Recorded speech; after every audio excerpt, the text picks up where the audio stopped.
Boa noite, boa noite. Agora vocês já nos conhecem e a gente não precisa mais falar o nome, tá ligado?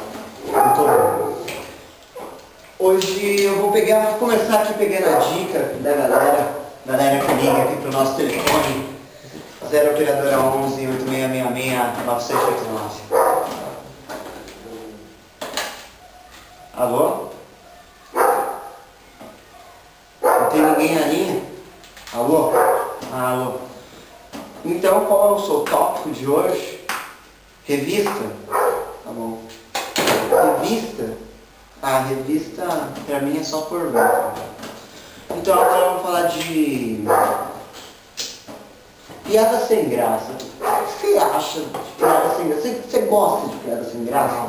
Não gosto nem um pouco. Não gosto? Puta, pra mim, velho, na escola eu era o rei das piadas sem graça. A piada sem graça é aquela que estimula você a dar risada, pois ela é sem graça aí, então ela não tem graça. Aí ela fica engraçada por ela não ter graça, tá ligado? Isso aí. Tipo, você sabe o que uma nuvem diz pra outra?